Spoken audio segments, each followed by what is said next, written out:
Trump just landed from overseas trip and shocked everyone with what he brought back home. Now, this is truly amazing. President Donald Trump just got back from his first trip overseas yesterday evening. And unlike when former President Barack Hussein Obama returned from his first trip overseas, which was quickly branded as an apology tour to apologize for all the wrongs the U.S. has done abroad according to that communist Muslim scumbag who was our president for 8 long years. As soon as President Trump got off Air Force One, he tweeted out, "When did we ever see President Obama tweet out a statement like this?" President Trump visited Saudi Arabia, Israel, Vatican City, Belgium, and Italy over the past week, where he made many friends and dazzled many others with his vibrant personality and sheer class and style, and our First Lady Melania exudes. It is really a great time to feel proud to be an American again. No more bowing to heads of state or apologizing for being there to save the world's butts every time a two-bit dictator decides to go rogue. It's now America first again, and he made this very clear. Just ask the Prime Minister of Montenegro.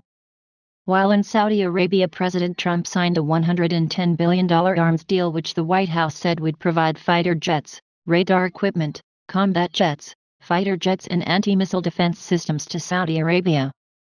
The agreement will result in the creation of thousands of defense-related jobs in the U.S. And that is what we elected President Trump to do.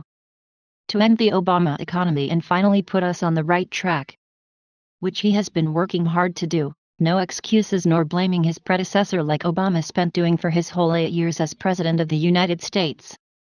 Forbes reports, Obama's dismal economic record looks even worse when compared to Reagan before hitting the road next week. Touting his economic record, President Obama might want to re-examine his dismal report card. So Barack Obama is back from Hawaii, and the Los Angeles Times reports the president will trumpet his economic record. The Times reports, eager to stay on the offensive as new Republican majorities are seated in Congress, the president plans to take a more bullish economic message on the road next week in something of an early test drive of his State of the Union message. During stops in Michigan, Arizona, and Tennessee, Obama plans to draw a connection between actions his administration took early in his presidency and increasingly positive economic trends in sectors such as manufacturing and housing. Wow! Talk about a Washington bubble. Is he really going to tout his economic record? That's called leading with your chin, and maybe before he falls flat on his face, he might want to examine a new Joint Economic Committee report card on Obamonomics.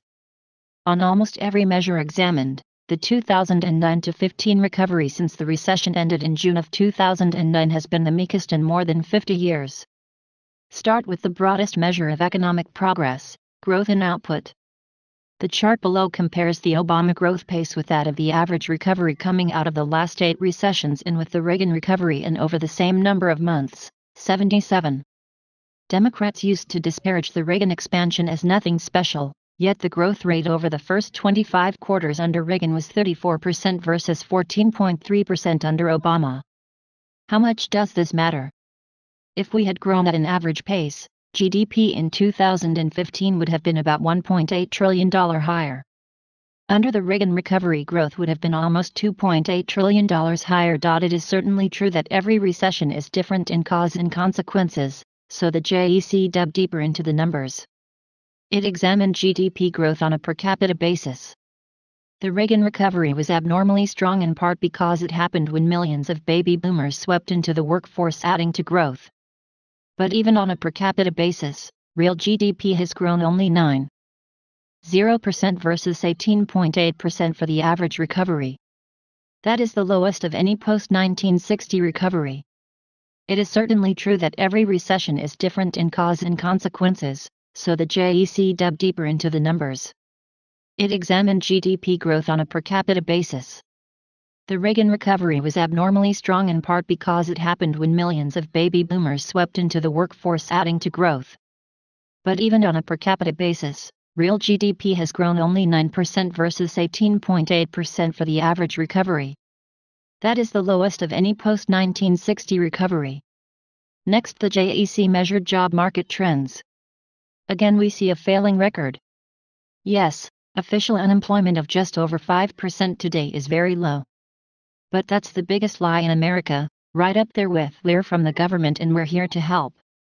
The distortion is due to the fact that 94 million people in America over the age of 16 aren't in the labor force. If job growth had been the same as the average recovery, we would have at least 5 million more Americans working, which is nearly the size of the workforce in Pennsylvania. Amazingly, if we had had a Reagan-paced job recovery, we would today have at least 12 million more Americans working. Job creators are still on strike, and it's a result of EPA rules, Obamacare, tax hikes and other assaults against business. When fewer people are working and wages are stagnant, incomes don't grow. That's the real sorry story of the Obama era. If the Obama recovery had been just average, in other words AC grade, JEC calculates that after-tax per person income would be $3,339, $2,009, per year higher. Families can no longer be fooled with happy talk about hope and change. They feel the tough times. The JEC's dreary conclusion tells the whole story of the era of Obamonomics. On economic growth, the Obama recovery ranks dead last. One other statistic that stands out on the Obama record as we begin his last year in office. The debt is nearly $19 trillion, and by the time he leaves office our indebtedness will be almost double where it was when he entered the Oval Office. Just the interest payments alone cost $500 billion a year. This is the Obama legacy, and if the White House wants to take ownership of this bleak record, it's all theirs. This is precisely why it's not a good idea to elect an attorney, one-term senator with a background in community organizing as president of the most powerful nation ever known to man. If you're once again proud of our president, please share. Please do not forget to subscribe and like and comment because we want to hear your voice, and thank you for watching.